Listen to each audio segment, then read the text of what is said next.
Thank you, Mr. Chairman, ladies and gentlemen. First of all, I would like to say thank you for the invitation from the Indian Ministry, and I'm very proud to be a member of this conference. Concerning the information that I can talk more or less 15 minutes, I was a little bit surprised. I expect a little bit more, so I have to skip over some slides and please let you know that my presentation will give you a rough overview what is happen in Europe and in Germany concerning smart grids, and my agenda is shown here. And let me enter directly in the first point to save some time. Definition of smart grids. In Germany, we say when you meet 100 people of or 100 experts in the field of smart grids, and you ask him, what do you think, what is a smart grid? You will get 110 answers.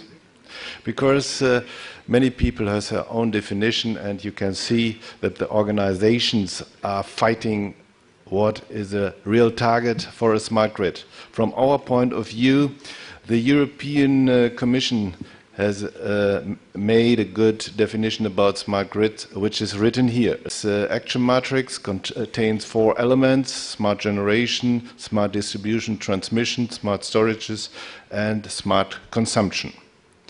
And these 4 elements has to be connected to each other by intelligent communication. But the main point is for me that you have developed smart markets and automation system which can handle the smart system and can integrate the smart market into the supply system. Okay, that are some general comments concerning the definition of smart grids. And from my point of view, the main forcer for smart grids in Europe and Germany are the renewable energies. And let me give a brief overview. What is the actual status about renewable energy in Europe and Germany? So, here are the general goals of the European Union and the German federal government. Up to 2020, the European Union will cover 20% of the primary energy consumption by renewable energies, and Germany would reach 18%. And in the next lines you will find the renewable energy share in the electricity supply system of Germany up to 2020, up to 30, up to 2040, and up to 2050. So I think it's a huge work to do, and if we can reach this point, let me see the actual statistic, what we have already done in Germany. Here you can see the installed capacity of grid-tied PV system and wind turbines in euro, and you can see up to 2010 the installed capacity of wind turbines are closely 90 gigawatt and PV system closely to 30 gigawatts. From this part are installed in Germany by PV systems up to 2011 25 gigawatt and 30 gigawatt of wind. And you can see, especially by the PV systems, there is a huge growth in the last 5 years. And this is for me also very interesting as a researcher, that you can establish this high quantity of power by PV systems. And in the last year, we installed approximately 7.3 gigawatt in 1 year PV systems. For the wind, there are not valid values available.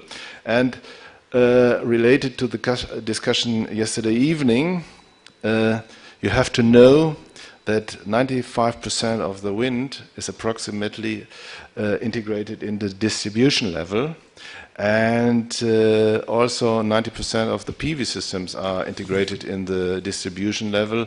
And when I figure it a little bit deeper, out from the technical side. The wind is approximately, this values is related for the wind energy to the medium voltage level, and for the PV systems to the low voltage level. So this means 90% of the PV system are established in the low voltage level. Okay. Here I want to highlight only the red area on this slide, red market area on this slide. So the renewable capacity at the end of 2011 in Germany is very close already to the conventional installed capacity, and this means by thermal power plants. This is reached by the last 20 years. Okay. Here you have the total energy production of renewable energies in Germany for the year, for the year 2011, and we cover our load demand. Electricity load demand is more or less covered by renewable energy by 20%. I think this is a very good share what we could reach in the last 20 years. Okay, let me skip over here. What do we expect up to 2020?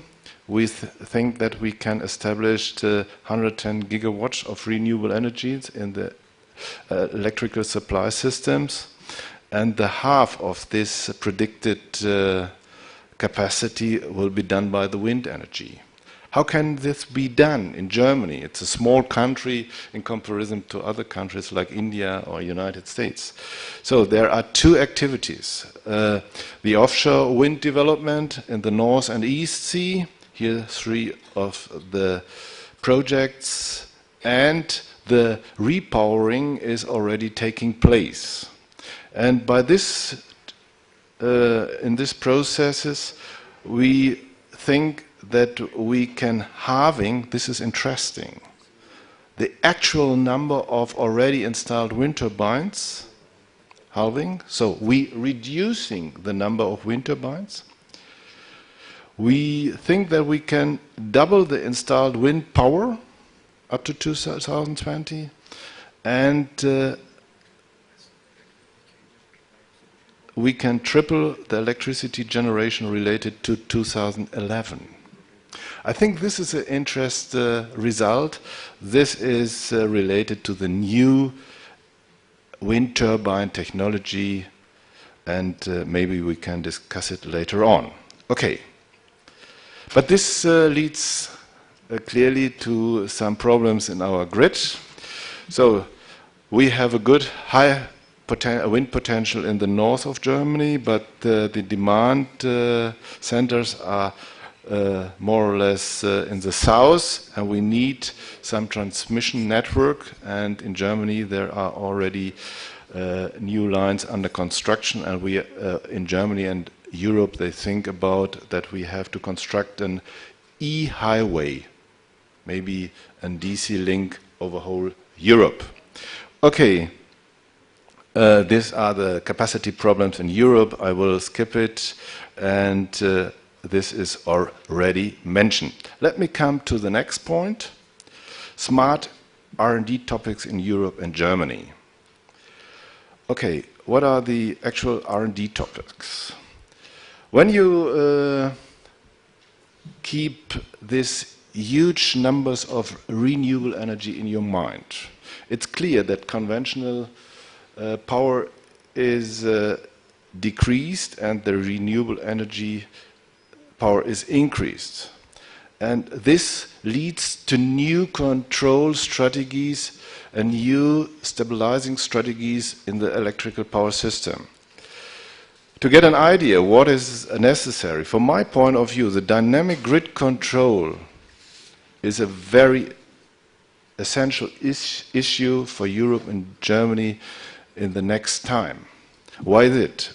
The active control in the conventional grid is mainly done in the high voltage level. The transmission, the distribution network, this means the medium and the low voltage level, from my point of view, is only a passive controlled area. So, but when we put these huge numbers of renewable energy into the grid, we have expanded the control area to all grid levels. This means not automation, this means system stabilization. That this is already taken into the... So we have to, from my point of view, we have to shift the conventional control schemas of the TSO level to the DSO level. And this is already in Germany partly done, because we, in the decentralized generators greater than 100 kV, there must be included these three functions. The power the power reduction, the frequency, and the voltage drop, and the fault right through. The first function, the power reduction, is controlled by the supervisory system on the utility side, and the frequency and voltage drop is related to the unit side. And these are the two functions for the frequency and voltage drop. And another point is those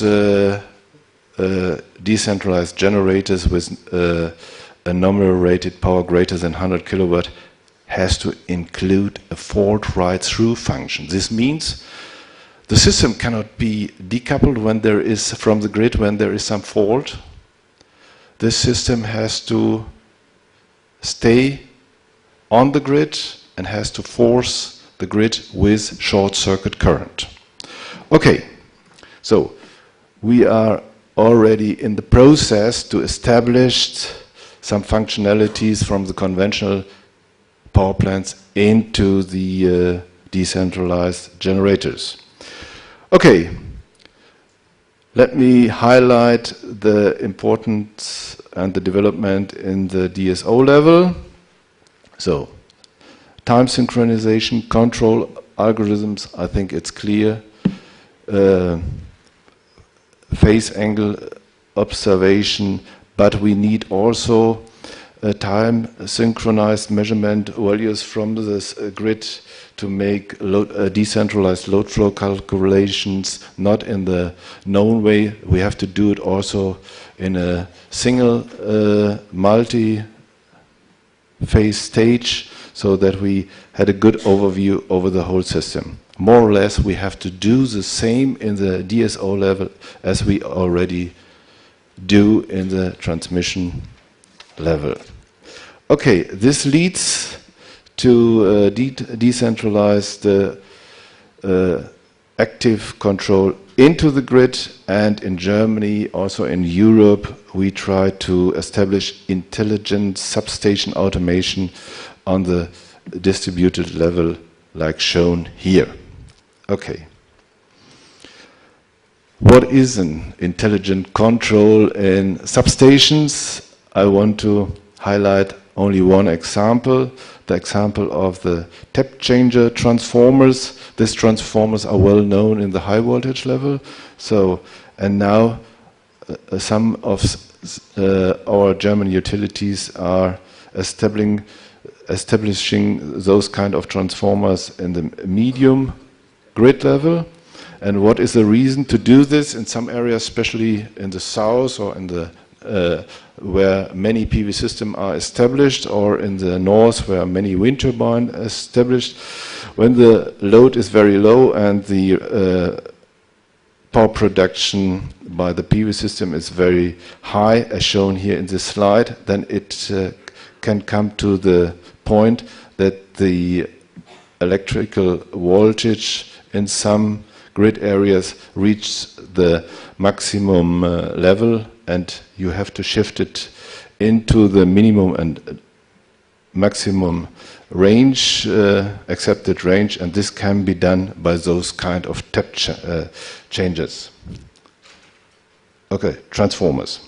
Okay, but in the future we will have also some power electronic devices to control reactive and active power flow, to control the high dynamic voltage, by the reactive power, and we have to do some power fluctuation dumping.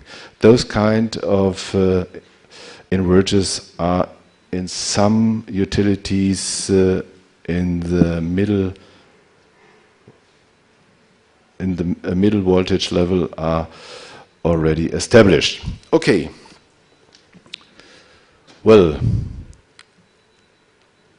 another point is, this point is in Germany more or less discussed in the expert community. We have to take care about the protection of the system. Why is this needed? Because first of all, we have a change from the unidirectional power flow to the bidirectional power flow. But in the future, maybe we will have electrical vehicles, we have more power electronic in the grid, and this will change the grid behave concerning the impedance as shown here in this slide. And what we need is intelligent protection relays who can adapt the system by themselves and adapt the parameters from the grid for the protection. Okay. What is going on the consumer side? Smart metering, clear, everybody is discussing about it. But in Germany or in Europe, we want to increase the direct consumption of renewable energy produced by private-owned generators. This should be reduce the needed transportation capacity of renewable energies. Therefore, then we trying to implement spot pricing to motivate the consumer side that they orientate her electrical consumption to the actual situation in the grid. Therefore, we need status informations via internet portal or mobile application, as shown here from a company, SMA, a big inverter producer. Okay. Then energy storage are strong under discussion in Germany. Stationary energy storage and electrical cars, e-cars. And the German government wants to establish till 2020 1 million e-cars in Germany. If this will happen, I don't know if we can reach this. But this leads to a different change on the consumer side, and the consumer will be not only a consumer, we say he will change to a prosumer, producer and consumer, and this will give him a completely new rule in the smart grid. Okay. All this research task in Germany more or less reflected in the e-energy projects. So smart grids made in Germany is the headline of this project. Under this headline, 8 projects are umbrellaed, and the main topics are already shown before. These topics are integration of renewable energy, e-mobiles, decentralized power generation, load flexibilization, IT, security and data protection, and so on and so on. The same one is doing by the European Commission, and they're classified 7 research categories: storages, transmission automation, home application, distribution automation, integration system, smart meters, and the smart grid investment in running projects is actually over 5 billion across Europe, and most of the investments runs into the old EU 50s. Okay. individual point of view, this is already mentioned, active control, and from my point of view, we need intelligent power electronic. This is one device which is developed in my laboratory, and this device includes more or less the same functionality as you can find in power plants. This gives the opportunity for grid stabilization. And we have to structure the grid in a way to enhance the conventional system to a smart grid.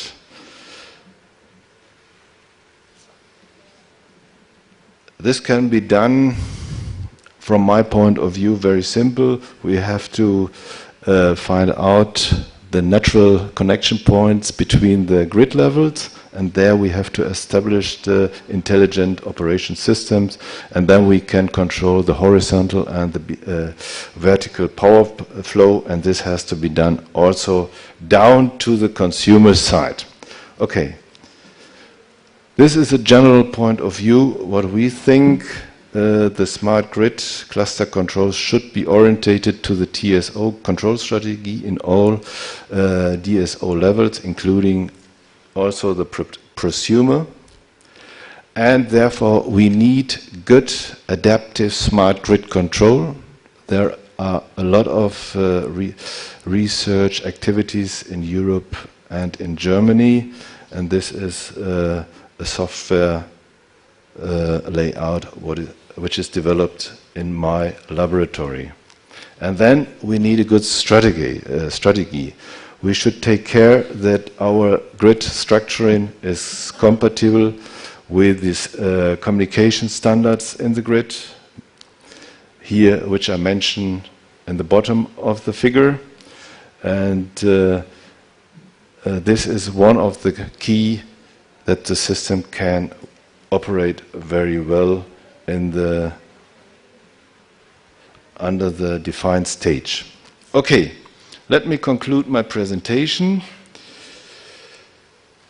Smart grid is an evolution, not a revolution. This is sometimes forgotten. Everybody, especially in Germany and Europe, this is now more or less accepted, but when we start for 10 years ago, many scientists thought, oh, we can shift the supply system directly to a new, in a new generation or in a new field, but we have to take care, we have to use the already existing infrastructure. And therefore, for the transition process, we should keep in our mind the following lessons. Adapt and accept the vision of smart grids in a clear way. Understand the history and the behavior of the conventional system. I think especially the behavior of the conventional system is sometimes forgotten when we talk about smart grids. We talk about management systems, we talk about economic models, but keep in your mind, you have to do it with a physical system. Take this knowledge in consideration to develop the new system under evolutionary conditions, and you will get a smart system, respectively a smart grid. Before I come to the end, I have given the acknowledgement to my Ministry of Education and Research, because this ministry is founding our research projects. And last but not least, I will give my thanks to you for the attention, and I'm open for the discussion. Thank you very much.